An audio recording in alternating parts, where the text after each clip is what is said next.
revenir sur un mot, quand on dit, tu sais, la fameuse théorie du complot, là. Il faut arrêter, quoi, avec ce mot, quoi. Faudrait le bannir. Hein, c'est un complotiste. C'est ce qu'on a dit de vous. Qui est un complotiste? S'il y a un an, on se parle ensemble, je dis, tu sais, Déborah, tu sais ce qui va se passer pour nous? On va être obligé de se signer un papier pour sortir de chez soi. Tu sais quoi? On sera interdit d'acheter quoi que ce soit, il y aura un couvre-feu.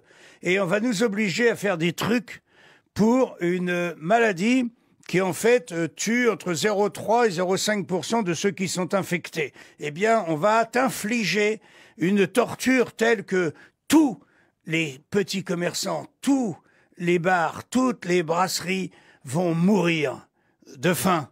Tu vas dire, mais t'es un complotiste. Et puis là, je te le redis, aujourd'hui, tu vas me dire, ah bah oui, c'est vrai, t'avais raison. Quand on dit qu'on est complotiste, c'est par rapport à des faits qu'on récuse. Oui, mais ceux qui ont senti venir ces trucs-là, on les a traités de complotistes. Je vais te donner un autre exemple parce que manifestement tu ne comprends pas. Non, non, mais j'interroge. C'est normal, tu es une femme. Je ne t'en veux pas. Hein. C'est facile. Déjà, donner un autre exemple. Schopenhauer, écoute bien, disait la vérité passe par 3 étapes. Allez d'abord railler, contredite, moquer, théorie du complot.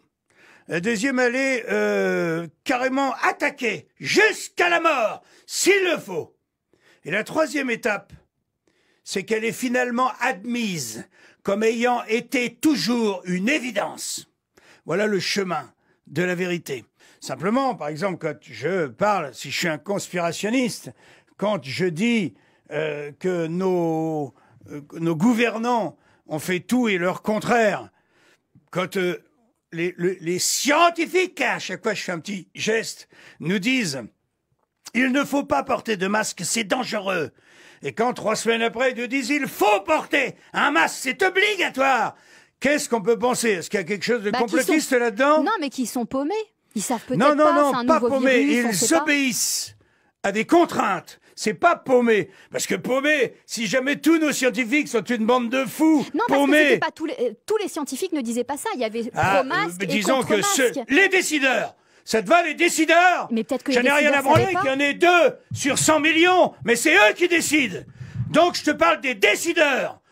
Quand un homme politique vient te dire que le conseil scientifique a décidé que... Toi tu te dis, putain... C'est pas rien, c'est pas 3 personnes. C'est une majorité de gens qui décident. Et quand cette majorité te dit le contraire 3 semaines après, qu'est-ce que tu peux penser? Eh bien, tu penses tout simplement que ces gens-là sont aux ordres. Et ils sont aux ordres du pognon. Jean-Marie, oui. Vous avez une rage incroyable. Ouais. Je suis enragé, on nous prend pour des cons. On nous manipule, on organise une dictature chez nous. Comment je serais pas en colère? Oh! Comment je serais pas en colère? On nous prend pour des cons, on nous manipule, on fait crever nos commerces, on détruit l'industrie mondiale. Pourquoi? À qui profite le crime? Est-ce que je peux me poser cette question? Tout le monde se la pose cette question, tout le monde peut se la poser en tout cas. Mais vous qui avez eu Emmanuel Macron au téléphone, oui. Pourquoi aujourd'hui vous l'appelez pas? Et cette rage-là, pourquoi vous ne lui envoyez pas ça? Je lui continue, je lui envoie des messages alors, qu'est-ce qu'il avec vous dit? la même rage, hein. Mais lui il obéit. Qu'est-ce que ça fait avancer dans le débat en fait? Est-ce que ça fait que avancer ceux qui ont des couilles les sortent. Et ceux qui n'en ont pas, qu'ils sachent que ce sont des lâches. Des pauvres connards qui se planquent en attendant que la tempête arrête de souffler. Ou alors, ils acceptent l'asservissement de la planète.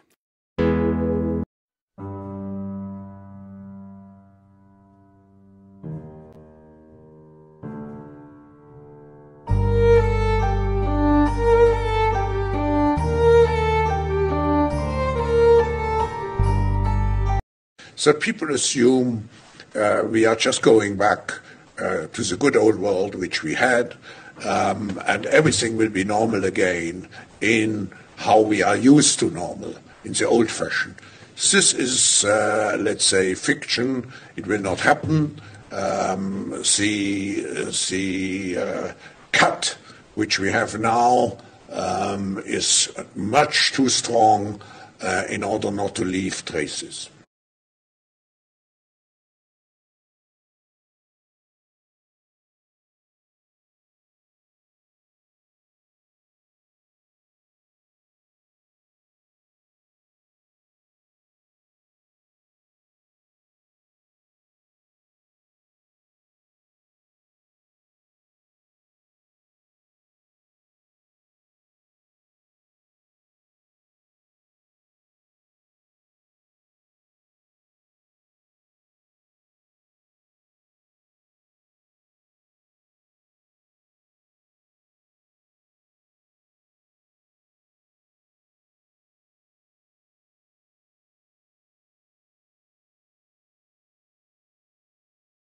Aujourd'hui, au bout de ça, on parle de puces qu'on pourra s'implanter. Ce sera quand ça? Certainement dans les 10 années à venir. Et d'abord, on va les implanter dans nos vêtements, c'est-à-dire wearables, comme on le dit. Et après, on pourrait s'imaginer qu'on les implante dans nos cerveaux ou dans notre peau. Et à la fin, peut-être il y a une communication directe entre notre cerveau et le monde digital. Ce que nous voyons, c'est une sorte de fusion du monde physique, digital et biologique. On appelle quelqu'un, on n'a même plus le réflexe de devoir prendre un appareil, ça se fait naturellement. Hein. La technique continue le corps. Oui, vous parlez et vous dites, je veux maintenant être connecté avec n'importe qui. Hein? Et d'abord, vous avez les robots personnalisés. Et j'ai vu que M. Zuckerberg a prédit qu'à la fin de l'année, il va avoir son robot, son butler personnalisé qui est à sa disposition. Donc, comme dans Downton Abbey, on aura son butler personnel, son serviteur, son esclave. Oui, mais il y a une différence. C'est un serviteur qui, avec l'intelligence artificielle, apprend et qui n'est pas seulement votre assistant pour des travaux manuels, qui peut vraiment être un partenaire intellectuel de vous. Est-ce qu'on pensera différemment, selon vous? Est-ce que ce sera une révolution si puissante qu'on concevra différemment le monde? Oui, ça changera parce que beaucoup des tâches intellectuelles que nous exerçons maintenant vont être reprises par des machines intelligentes. Alors, ça va nous focaliser sur ce qui est vraiment humain, c'est-à-dire l'interaction, la passion, l'empathie, la passion, l'amour, etc. Je crois que cette révolution technologique, comme je l'explique dans le livre, a la possibilité de vous faire encore plus humain. Aimer encore plus avec la technologie. On verra, on verra. On aura demain aux États-Unis ou en Europe une carte comme ça.